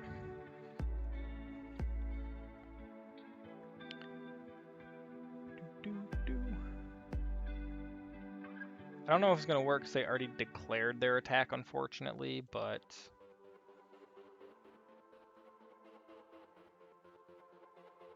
yeah, that's fine. It is what it is. The good thing is they didn't destroy our Brotherhood, so we can get Scrap Beast on the field, go into RDA next turn.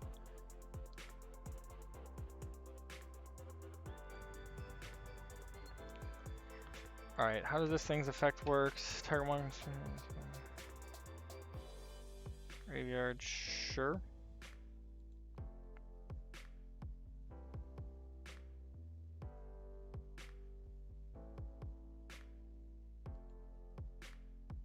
That's unfortunate for us, but at least it wasn't RDA.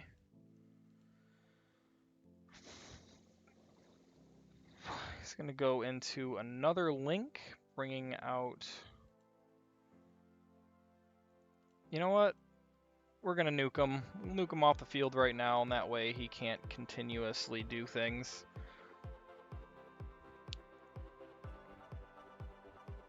He's going to activate Ray. Bring out Ray, unfortunately.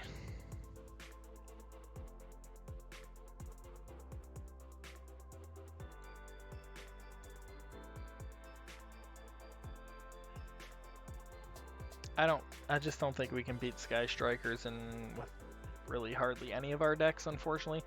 I mean, I guess more of our combo-y deck with our normal synchro strategy with our normal deck, maybe, but I don't think that deck is probably even theoretically good enough because they just attack us directly and keep going and going and going.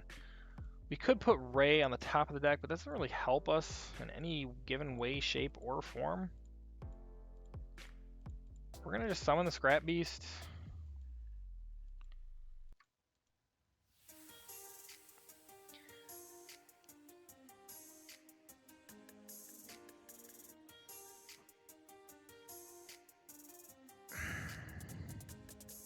we're just gonna go into battle. I don't really think this really helps us all that much, but we're gonna get rid of this because there's really no point in that. Ray is just so powerful in the way that she works. It's just mind-boggling. Of course, we're not going to do that. We're going to go to main 2 and pass. I'm just going to... I don't want to waste time on this one. I actually really want to kind of play the deck that we have and not have to worry about looping Sky Strikers. So, alright, we lost the coin toss. The opponent's going first, of course. 15 extra, over a 40 card deck. Okay. We do have Curse of Darkness. I don't know if that's really going to help us out right now. If we would have went first, it probably would have been better. But we don't know what our opponent's playing yet. They might not even be playing a spell-heavy deck, so who knows. Looks like they're setting one in the back row. They could be playing Labyrinth. That would not be good for us either.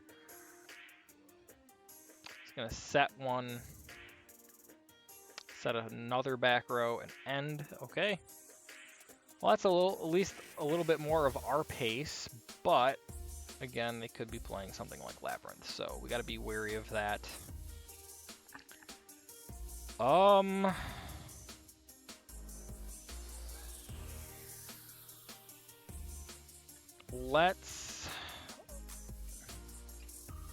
gonna summon this out, and we're just gonna go in for the attack. See what we can bait out here. Bottomless trap hole. Okay, fair play. We will set both of these and pass.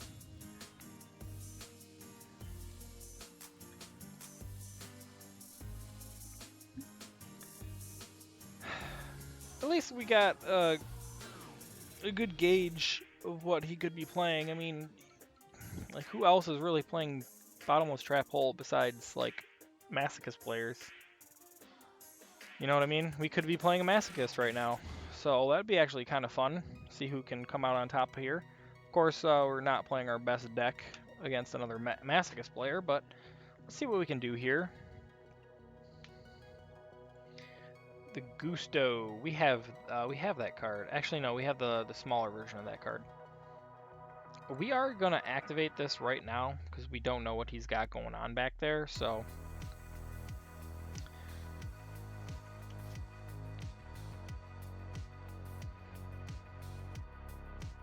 And then he needs to resolve his effect here. Send one Gusto monster from the deck to the graveyard, and special summon one for your hand. Okay, interesting.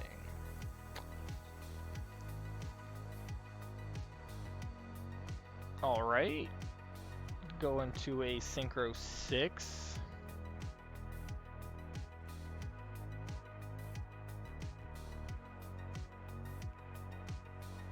Still go into a Synchro 6. Let's let him do some things.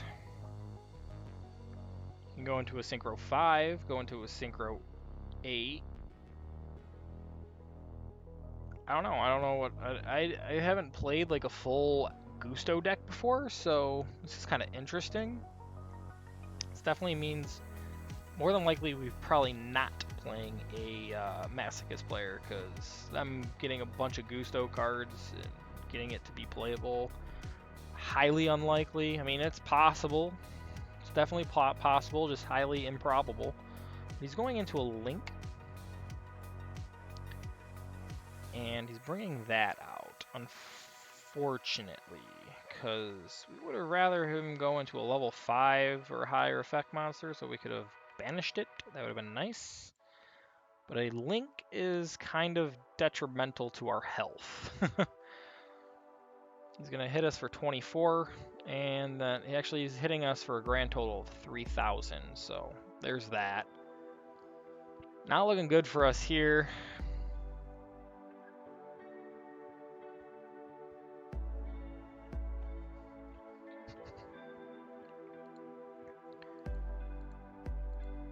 All right.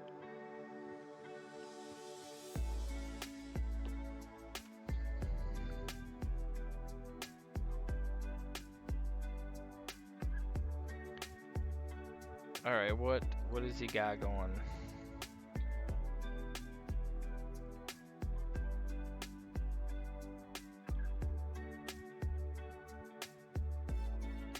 Interesting. That's an interesting effect. Very interesting. And he's gonna bring out another one of those. Okay, that's fine. Lost Wind. What a pull. What a pull. Let's go. We're gonna not set that yet. What we're going to do is we're gonna bring out our Mist Valley Soldier. We'll go into attack, go to the battle phase. We are going to swing at his attack position Gusto. Main 2, and then we'll set the Lost Wind. That way we can out this.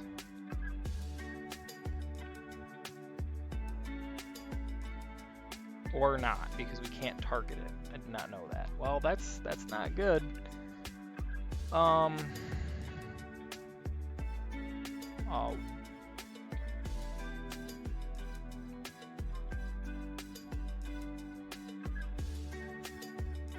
That's really annoying.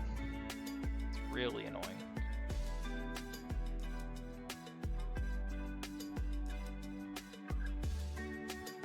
All right.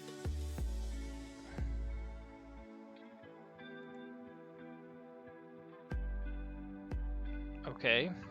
Can we please go into a level 5 or higher monster? Technically it would be a level 6, but...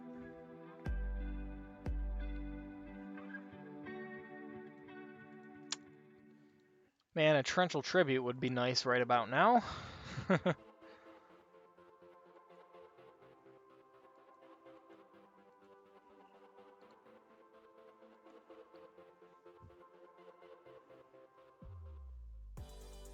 Alright, that was all during our end phase, which is just insane to think about, but...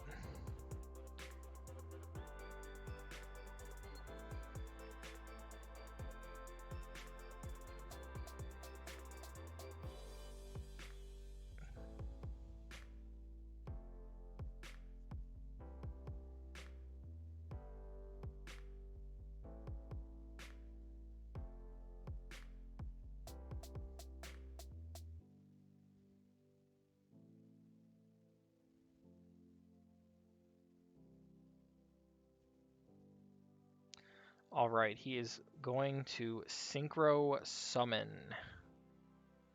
which is perfect for us. What does this do? What is this? When this card, you can get one Gusto card in your graveyard at the target to your hand. Opponent takes any battle damage you would have taken while face up. Gusto monsters this card. That's nice and all, but we're gonna banish that.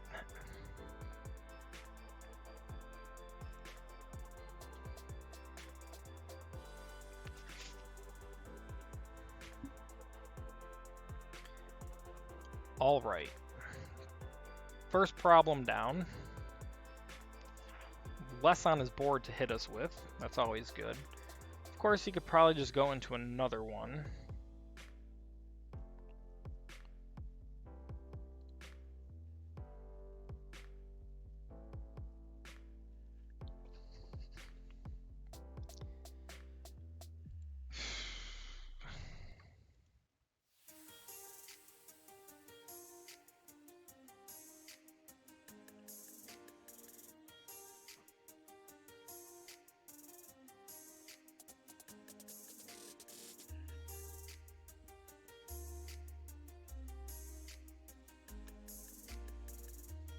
Yep, he's got another one, of course.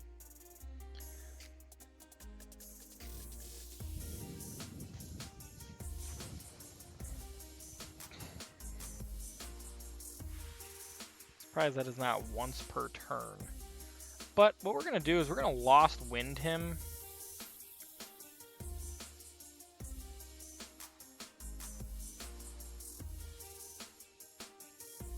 To stop him from continuing. That's just seemed like the right play there.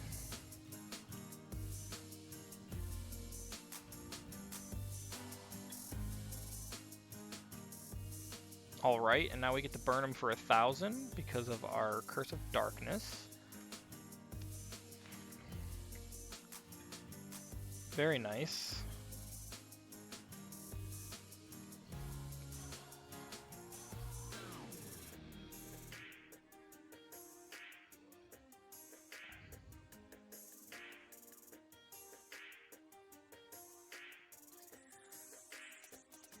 See, that's the Gusto card that we have. We used to have this in our deck because it was one of our only tuners. But we've got better tuners these days, so we don't have this anymore in our deck. This deck is taking him forever to actually do anything with, so maybe he'll, like, we'll get lucky and he'll time out or something. That'd be great.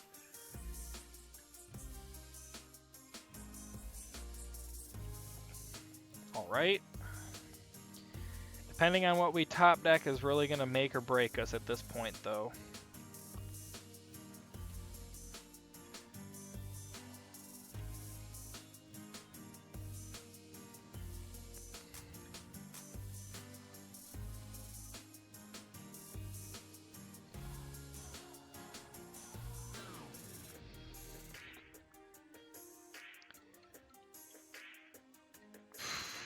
Catalyzer.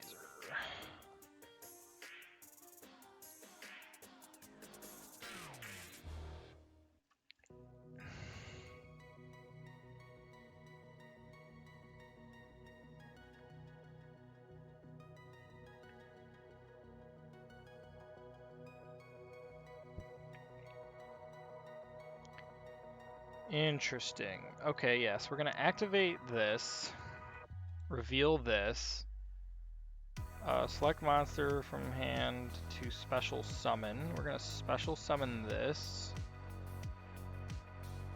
send that, then we can summon this, activate this,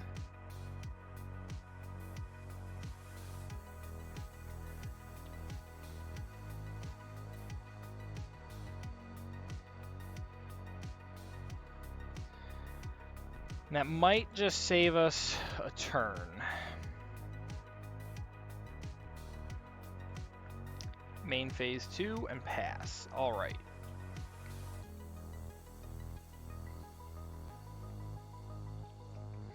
Hopefully that saves us enough time here, because if we can pull one of our level 4 tuners, we can go into RDA and we'll actually be looking really good there, because in all honesty, we could just attack one of their defense. Well, no, we would get rid of this first, get rid of that, and attack one of their defense position monsters on the following turn, wipe out their entire defensive line. Like, that is the ideal play here. Of course, they're going to be able to probably get out like a third copy of this. It wouldn't surprise me if they're running 3 of these, and that would be enough to out this twice, unfortunately. I mean, they got so much potential. They have so much potential right now. Yep, they're gonna synchro away.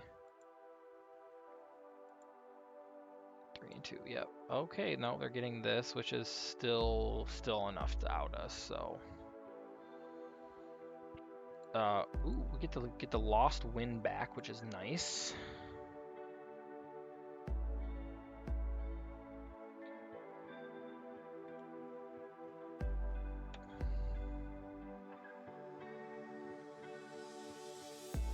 That is not good.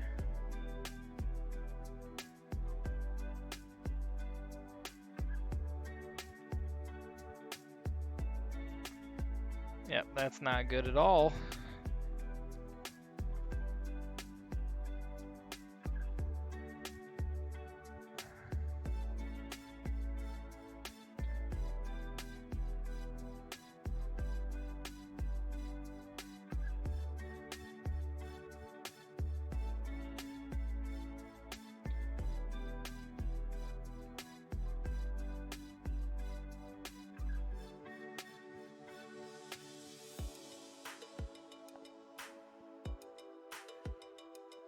Alright, we'll get to burn them for another 1,000.